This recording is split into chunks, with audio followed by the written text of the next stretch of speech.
የፌደራል መንግስት በክልል ጣልቃ የሚገባበትን ስርዓት ለመደንገግ የወጣውን ማሻሻያ ረቂቅ አዋጅ አስመልክቶ አጭር ማብራሪያ እንዲያቀርቡ ለመንግስት ተጠሪ እድል ሰጣለሁ።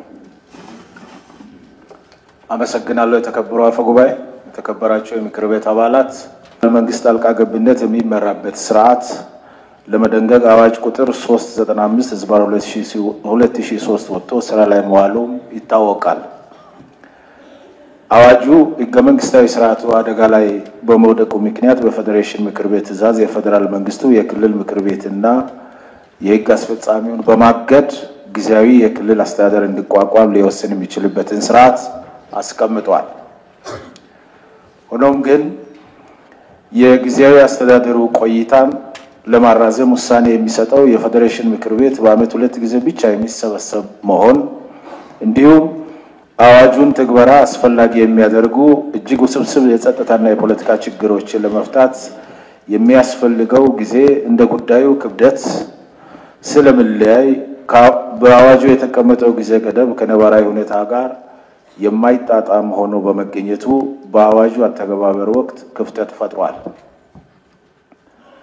በመሆኑም በአዋጅ ቁጥር 395/2003 አተገባበር ወቅት የታዩ ክፍተቶችን ለመሙላት እና ቀጣይ አዋጁን አፈጻጸም ይበልጥ ውጤታማ ለማድረግ በማስፈለጉ ይህ ረቂቅ ማሻሻያ አዋጅ ቀርቧል። ረቂቅ ማሻሻያ አዋጁ 3 አንቀጾች ያሉት ሲሆን አንቀጽ 2 በነባር አዋጁ ቁጥር 395/2003 ላይ ስለተሻሻሉ ጉዳዮች ዝርዝር ድንጋጌዎችን አካቷል። በዚህም መሰረት በነባሩ አዋጅ አንቀጽ 15 ስር 3ኛው ንዑስ አንቀጽ በመተካት የጊዜያዊ አስተዳደሩ የቆይታ ጊዜው ስለመራዘምበት አግባብ የፌደሬሽን አፈ ጉባኤ ውሳኔን እና ውሳኔው በፌደሬሽን ምክር ቤት ስለሚጸድቅበት አግባብ የሚደነግጉ ተጨማሪ 5 ንዑሳን አንቀጾች እንዲጨመሩ ተደርጓል። በመሆኑም በምክር ቤቱ የአሰራርና አባላት ስነ ምግባር ደንብ ቁጥር 6/2008 አንቀጽ 39(5) እና በሕግ አወጣጥ ሂደት መመሪያ ቁጥር 11/2000 አንቀጽ 17(1) ላይ እና አንቀጽ 48 መሰረት ረቂቅ አዋጁ በቀጥታ ወደ ሁለተኛ ንባብ ተሸጋግሮና ዝርዝር ውይይት ተካሂዶበት እንዲጸድቅ ጠይቃለሁ። አመሰግናለሁ። የትግራይ ክልል መንግስትና ምክር ቤት ህገ መንግስታዊ ስርዓቱን ለማፍረስ በተንቀሳቀሰው መሰረት ታግዶ መቆየቱ ይታወሳል። በዚህም መሰረት ይሄ አሁን የሚቀርበው 359/2003 አንቀጽ የተወሰነ አንቀጽ እንዲሻሻል የቀረበ አለ። በዛ አዋጅ ውስጥ ግን ሌላ መሻሻል ያለበት አለ። ወደ አዋጁ ወደ ማሻሻያው ከመዳችን በፊት 14(4) ላይ የበፊቱ አዋጅ ላይ 359 አንቀጽ 14(4) ላይ የፌደራል ጉዳዮች ሚኒስቴር ይምላል። የፌደራል ጉዳዮች ሚኒስቴር የሚል የለም አሁን። ስለዚህ ምናልባት ይሄ አንቀጽም አብሮ መሻሻል መቻል አለበት፣ ወይ በሰላም ሚኒስቴር ወይም በሌላ አካል ተብሎ አብሮ መሻሻል መቻል አለበት የሚል አስተያየት አለኝ። ሁለተኛው በአንቀጽ 14(3)(ሀ) መሰረት ተቋቁሞ የነበረው ጊዜያዊ አስተዳደር ለምን ህገ መንግስታዊ ስርዓቱን ለማፍረስ የተንቀሳቀሱ የአስተዳደር አካላትን የወታደራዊ አካላትን ለፍርድ አላቀረበም? ለፍርድ በቀርብ ኖሮ በዛ ሁኔታ ላይ ይታይ ነበር። ሁለተኛ ይሄ ህገ መንግስታዊ ስርዓቱን ለመደራድ እና ሀገሪቷን ለማፍረስ የተንቀሳቀሰው ኃይል ከራሱ ክልልም አልፎ በቅርብ ጊዜ መከላከያ መግለጫ ሲሰጥ እንደሰማነው በሌሎችም ክልሎች በከፍተኛ የጦር ጀነራል አማካይነት ገብቶ እንቅስቃሴ ሲያደርግ እንደነበረ ሰምተናል። ይሄ ሁኔታ ባለበት አሁን ህወሓትን እንደ ድርጅት እያሽሞነሞን እስከ መቼ ድረስ ነው የምንቀጥለው? መጀመሪያም ከአሸባሪነት የተነሳበት ሁኔታ አጠያቂ ነው። አሁንስ እስከ መቼ ድረስ ነው ይሄን አሸባሪ ድርጅት አገሪቷን ለማፍረስ እየተንቀሳቀሰ ያለው? እያሽሞነሞን የምንቀጥለው የሚል ጥያቄ አለኝ። ማሻሻያው ፎከስ ያደረገው አንቀጽ 15 ንዑስ ቁጥር 3 ላይ ነው። የጊዜያዊና አስተዳደሩ የቆይታ ጊዜና ስለሚራዘምበት አግባብ ነው። የቆየውን አዋጅ ሳያው ብዙ መስተካከል ያለባቸው ነገሮች አሉት በውስጡ ማለት ነው። ነቅሰን አንቀጽ 15ን ብቻ ከምናሻሽል አጠቃላይ አዋጁን ለምን ማሻሻል አልተቻለም? ቅድም ከኔ በፊት የተናገረው ምክር ቤት አባል ለምሳሌ አዋጅ ክፍል 2 አንቀጽ 4 ላይ በክልሉ ስለሚቀርቡ ጥያቄ ይልና ማናቸውም ክልል በራሱ ኃይል ሊቋቋመው የማይችለው የጸጥታ መደፍረስ ያጋጠመው እንደሆነ የክልሉ ምክር ቤት ወይም የክልሉ ከፍተኛ የሕግ አስፈጻሚ አካል ለፌደራል ጉዳዮች ሚኒስቴር በኩል ጥያቄውን ለጠቅላይ ሚኒስትሩ ያቀርባል ይላል። አሁን የፌደራል ጉዳዮች ሚኒስቴር የሚባል ነገር የለም። ከዚህ በፊትም የነበረው ኤክስፒሪየንስ ክልሎች ራሳቸው ነው ለጠቅላይ ሚኒስትሩ ሲያቀርቡ የነበሩትና እሱ መታየት አለበት የሚል አስተያየት አለ። ሁለተኛው ስለ ሪፖርት አቀራረብ አንቀጽ 6 ላይ አንቀጽ 16 ላይ ተቀምጧል። የድሮ አዋጁ ላይ ለምሳሌ አንቀጽ 16 ብናይ ጠቅላይ ሚኒስትሩ ክልሉ ስለሚገኝበት ሁኔታ ለፌዴሬሽን ምክር ቤት በየ3 ወሩ ሪፖርት ያቀርባል ይላል። አስፈላጊ ሆኖ ከተገኘም ፌዴሬሽኑ በጠየቀበት አግባብ ሪፖርት ያቀርባሉ ይላል። እንደምናውቀው ፌዴሬሽን ምክር ቤት በአመት 2 ነው የሚሰበሰበው፣ ግን በየ3 ወሩ ጠቅላይ ሚኒስትሩን እየጠራ ሪፖርት የሚጠይቅበትን ማግባብ ተገቢ አይደለም የሚል እይታልኝና በአጠቃላይ ምን ፈልጋትን ብቻ ከማሻሻል ይልቅ አጠቃላይ አዋጁ 20 አመት በላይ ቆየ ስለሆነ ሙሉ ለምን ማሻሻል አልተቻለም የሚል ሐሳብ ለማቅረብ ነው። ተረፈ አመሰግናለሁ። በኢትዮጵያ መንግስትና በህወሓት ተደራዳሪዎች የተፈረሙ ቁልፍ ስምምነት አጀንዳዎች አሉ። ከዚህ ውስጥ አንዱ አጀንዳ በአጭር ቀናት ውስጥ አሁን ያለው የህወሓት መዋቅር ፈርሶ የፌደራል መንግስት የሚመራው የጊዜያዊ አስተዳደር ይቋቋማል ይላል። በዚህ በሚዋቀረው የጊዜያዊ አስተዳደር ውስጥም የትግራይ ህዝብ የሚወክሉ አካላት ይሳተፋሉ ይላል።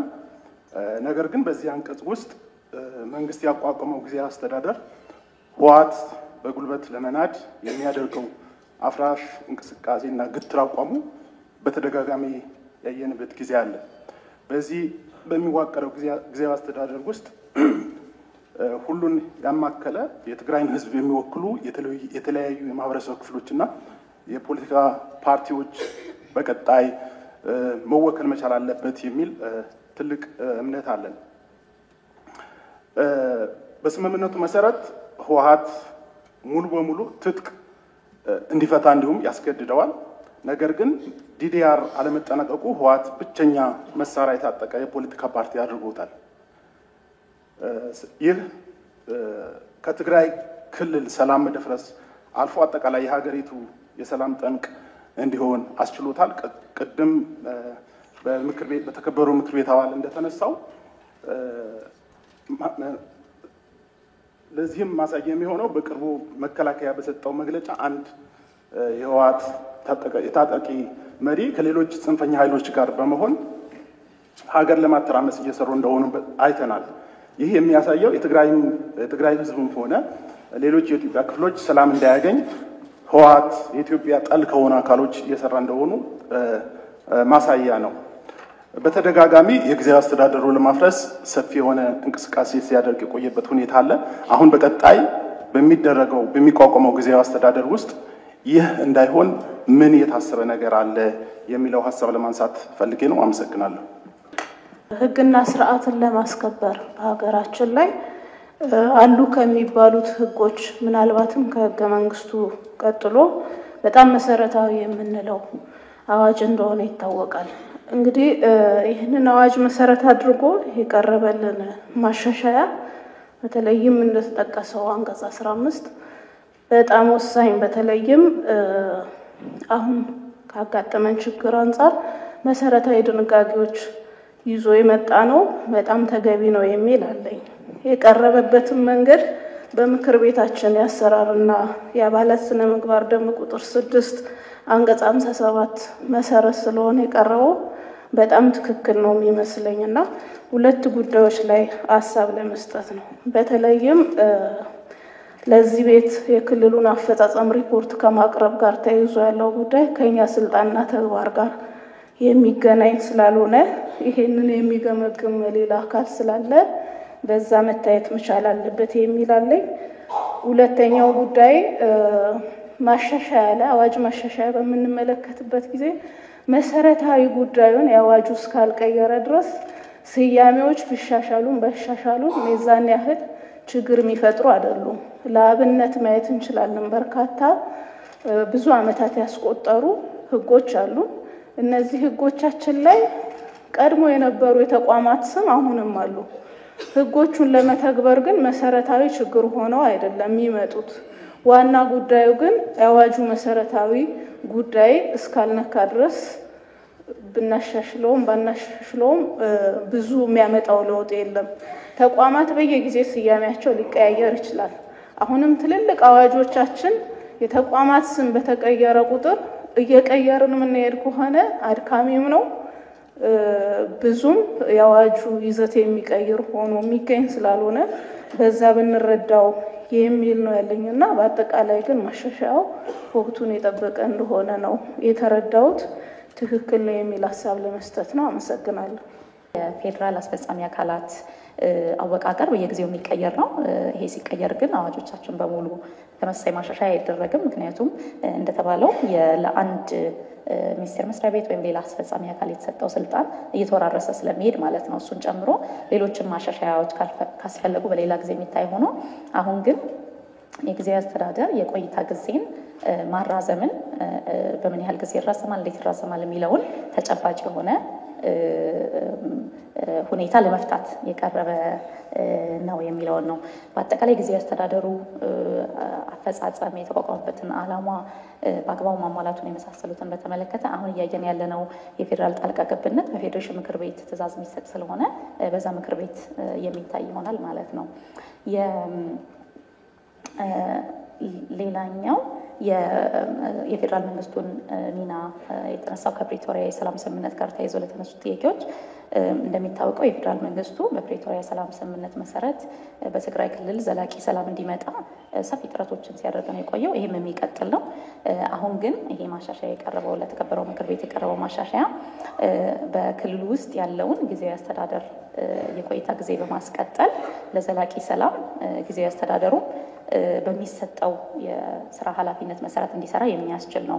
በዚህ ማሻሻያ ላይ ከተካተተው እንዴት ይራዘማልና በምን መልኩ ይራዘማል የቆይታ ጊዜው ከሚለው በተጨማሪ የመጨረሻው ንዑስ አንቀጽ 7 ላይ የተቀመጠው ይሄ ውሳኔ ሲተላለፍ ጊዜያዊ አስተዳደሩ ህገ መንግስታዊ ስርዓቱን አደጋ ላይ የጣለውን ነገር በማስተካከል ወደ መደበኛ ምርጫ ለመግባት ሊያደርግ የሚገባውን ነገር በዝርዝር በዚህ የማራዘሚያ ውሳኔ ላይ ሊካተት እንደሚችል ተቀምጧል።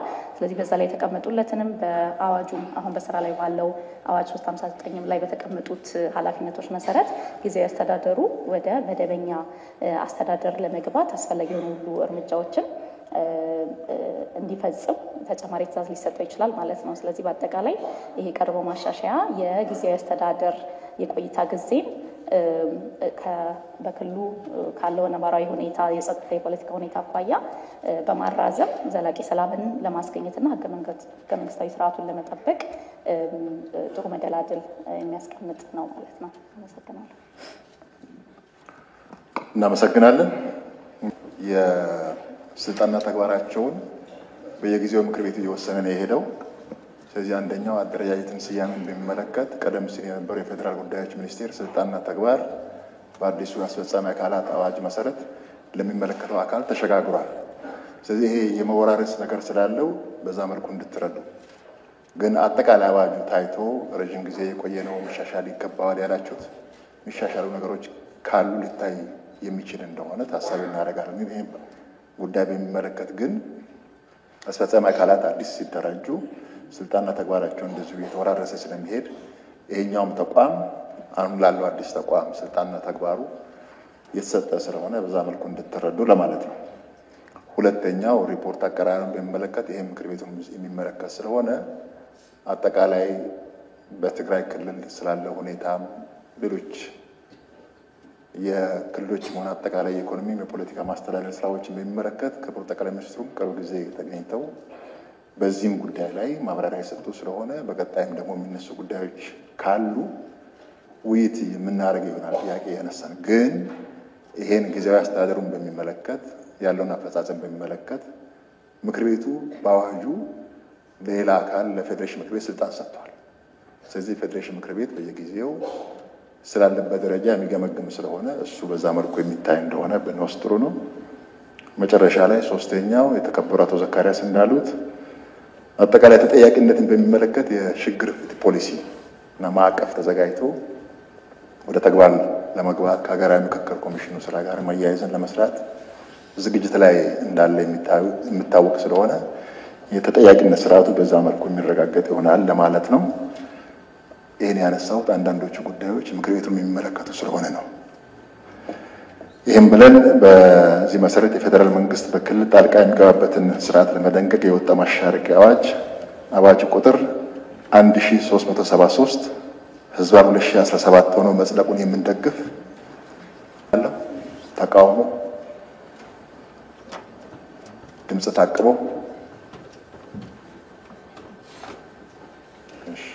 አመሰግናለሁ። ስለዚህ የፌዴራል መንግስት በክልል ጣልቃ የሚገባበትን ስርዓት ለመደንገግ የወጣው ማሻሻያ አዋጅ ቁጥር 1373 ህዝባር 2017 ሆኖ በሁለት ድምጽ ታቅበው በአብላጫ ድምጽ ጸድቋል።